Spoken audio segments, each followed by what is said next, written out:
Hi, it's Robert Murray, and welcome to this week's Leadership Minute, the 1-minute video blog where I've got a minute to answer questions from leaders like you.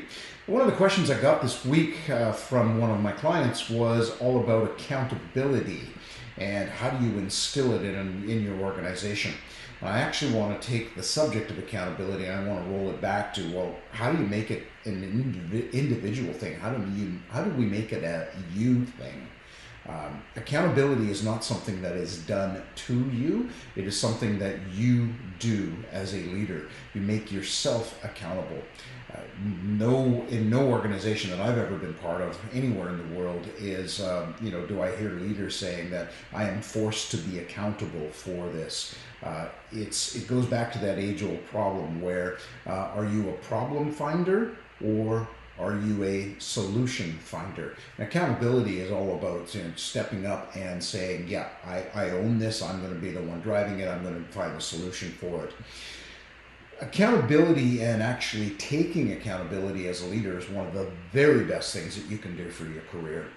The very best thing.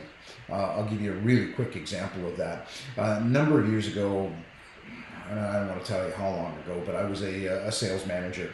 And at that time, I was running a group of salespeople who did not have a variable or commission-based structure for sales that they made. And they were complaining about that, so I decided that I was going to put a program in place for it.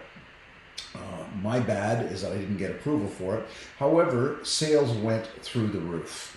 And at the end of the year, I had to, and it doesn't sound like a lot of money, but it was back then, I had to submit a request for checks to the total of $30,000. Well, I get this phone call from the CEO's executive assistant asking me to come right away to his office. I get to his office, and there sitting in his office is the CEO, as well as my boss, who was the vice president of sales and marketing. Now, my boss knew about the program that I was going to be putting in place, but then he forgot about it.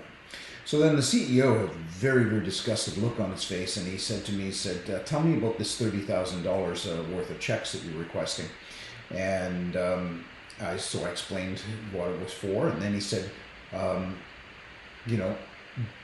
anybody else know about this? And before I could say anything, my boss, the vice president of sales and marketing, says, no, this is something he did on his own. And the CEO looked at me and said, is that true? And I said, yes, it's true. I came up with the program. And, apology for not getting approval for it ahead of time.